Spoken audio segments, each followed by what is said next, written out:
Well, that is where it becomes a little bit intriguing in that we need to see the world through the face of the European. But this too is wrong. Because this I think we are pretending to be what it is not. What it is plural. Life is plural. There is Europe, that is Africa.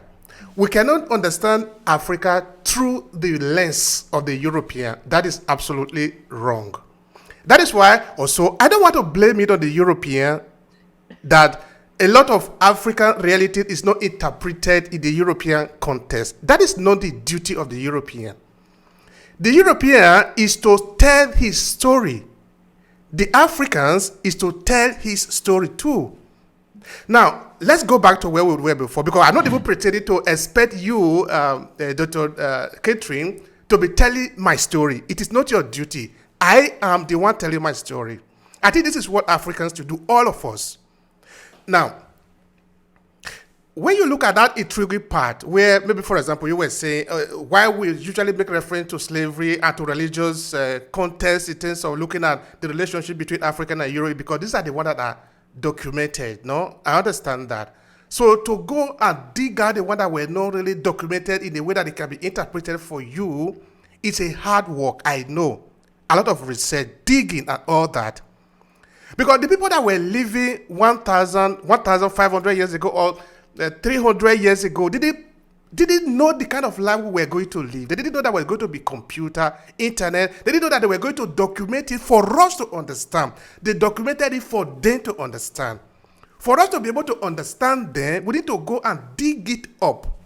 It's expensive.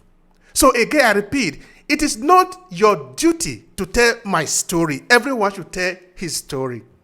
And it is really disadvantageous for many Africans looking at the way it is really in a raw state, expecting that, okay, because they are telling the story, it's going to be balanced. Well, that is a lot there. Let leave it like that, okay? Now, I want to ask you, Catherine, which is the most interesting thing that you find in your research about Alessandro de Medici? Oh, wow. That's the thing I found most fascinating was the fancy dress costumes. So so Alessandro and his courtiers like to get dressed up for their parties, and in his wardrobe records, I have a whole sort of stack of costumes that they wear. And what's really, really interesting is that some of these costumes are described as being for Moors. So for like the word Moor as it's used in Italian, Moro at that time is kind of a little bit vague word, but it can be Africans, North Africans, Muslims sometimes. But it's really fascinating to me that in these boxes of clothes, that amid the kind of conventional European outfits, all in sort of black velvet doublets and so on, very standard, we have these costumes where we have these characters of Moors, sometimes also of gypsies, also of hermits, and so on. It's very interesting to me to think about the possibility that on the one hand, Alessandro's enemies are saying, oh, he's unsuitable to rule because his mother was Moorish. And then on the other hand, he and his courtiers are dressing up as exactly this thing that they're being criticized for being. And perhaps I really like the idea that there they are just saying, well, we don't care. You can say that this is a bad thing to be, and yet we are going to go out and we're going to wear our costumes and we are going to be that thing. And so I think it's an interesting, to what extent is this playing around with reclaiming an image that they are not meant to have, that they're being told that is, makes Alessandro an illegitimate ruler. It's very, and I really, we don't know exactly what went on at those parties, but I'm just fascinated by the idea that yeah, on the one hand, you would be being called Moorish almost as a slur, and on the other hand, you would then be saying, yeah, well, hey, we will dress up exactly like the Moors at a party. Yeah, that is interesting. In fact, I'm visualizing the party, and I can see that it was interesting. It was really interesting.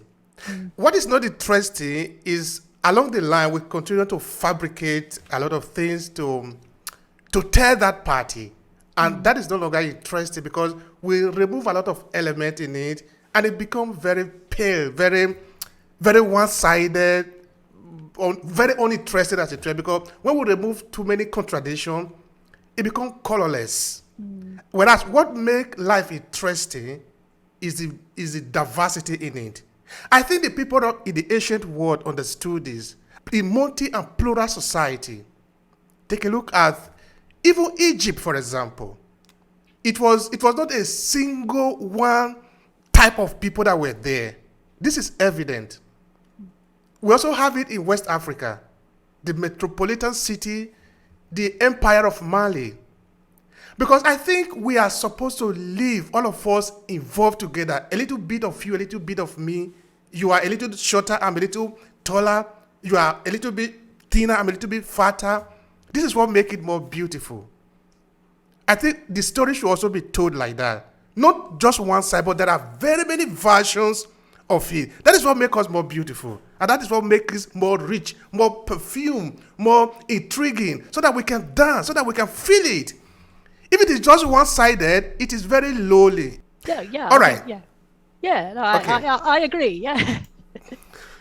All right, thank you for that. Here, I'm just thinking aloud. Okay, now, what is the central message of this book? I just really wanted to put Alessandro's story out there in a way that was, I hope, accessible and interesting for people to read, and let them, have the historical facts that I could find. Let me give my best attempt at an explanation of what was going on, and then really to let readers take away from it what they would. I don't want to tell people how they ought to think about Alessandro. I mean, he's an incredibly complex character. There are a lot of things that he does that you might not particularly approve of a ruler doing, that, I'm not sure you would always, I would always particularly want to live in the Florence that was becoming increasingly dictatorial under the Medici. But on the other hand, it's just an incredible, thrilling story, I think, of that kind of astonishing rise from somebody who was never expected to rule to somebody who becomes, as I say, Duke of one of the major Italian cities. So I just wanted to, try and piece together how that had happened and say to readers, look, here it is, you can choose yourself, what you think of this guy in the end.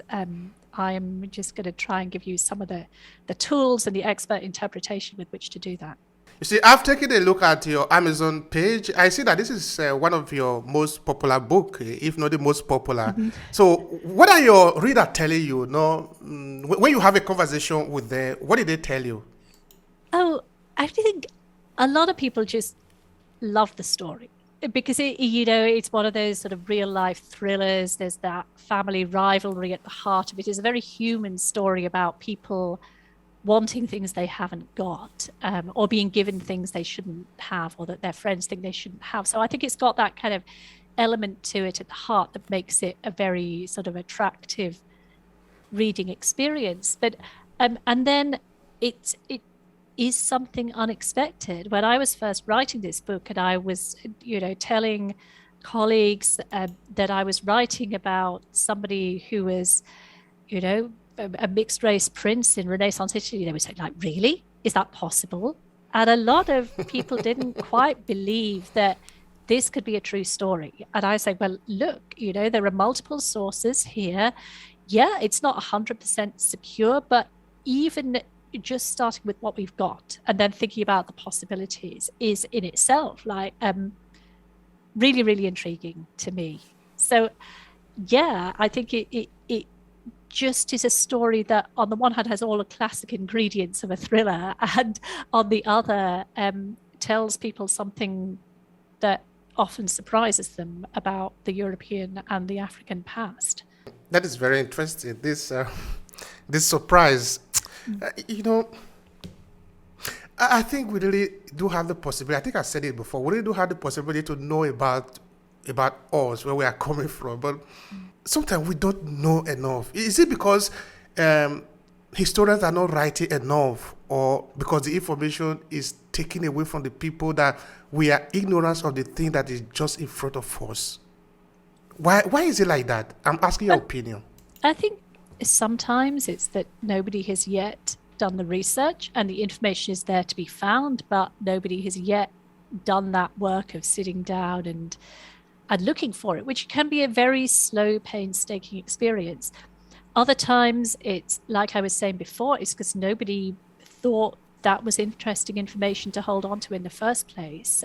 So they never kept the records of the ordinary people in the town or village and what they did, because they weren't earning enough to pay taxes. So what was the point? There was like no reason to write down those details, and lots of people couldn't read and write, so they weren't writing down those details for themselves. So I think there's a combination of different things. There's certainly that some historical topics haven't had as much attention as they could, and then there's areas where things are just really not knowable because we don't have the records, because nobody at the time could keep those records or thought it was important to. Thank you so much for that. All right. We have talked about a lot of things relating to your work and what you do, but there is something I really haven't asked you. I think it's important that I do. Mm-hmm. What do you like more about your work, what you do? I mean, what gives you more energy to continue to do this? I understand that you make money from it, but more than that. Yeah, I mean, I really love that experience of going into an archive and finding something that you really did not expect to find, and thinking, oh, wow, this just really changes my perspective on the thing that I was studying. And that doesn't happen very often, but when it does happen, it's great. And I also really like the satisfaction of being able to take all these different pieces of information and draw them together into a story, into a book that kind of will kind of help organize them and make sense, will make the jigsaw look complete to people who are reading it. And I think that I really enjoy writing. I like thinking of ways to explain different aspects of the past. And so, it can be a frustrating process sometimes, but getting to the end of the book and thinking, I've been able to draw these different threads together is a very, very satisfying process for me. That's interesting. All right, now we'll come to the conclusion of the conversation, but I usually leave the guests to make their own conclusion, because it has to be made in your own way. Maybe it's a message, maybe you want to greet somebody. I don't know, anything you want to say to conclude the conversation, or you want to reinforce any line, any argument before, please. Oh, well, I guess what I would say is that, we're now in a world where we're living sort of 500 years on from Alessandro's own life, and coming up for, only 10 years off the 500th anniversary of Alessandro becoming Duke of Florence. And I would really, really love to see that actually being marked in a really big way in Italy and across the globe. And I hope very much that some of the people who are listening to our conversation today will be interested in participating in that. And if you would like to start thinking about how we can do that, then I would love to hear from you. I'm very easy to find online. Do feel free to get in touch and start talking. And perhaps we ought to be talking to the big museums and galleries about, what they are going to do to mark this part of Italian and African history. That's interesting. Thank you so much, Katri. It has been a pleasure talking to you. Thank you. Thank you very much for having me on the show. You're welcome.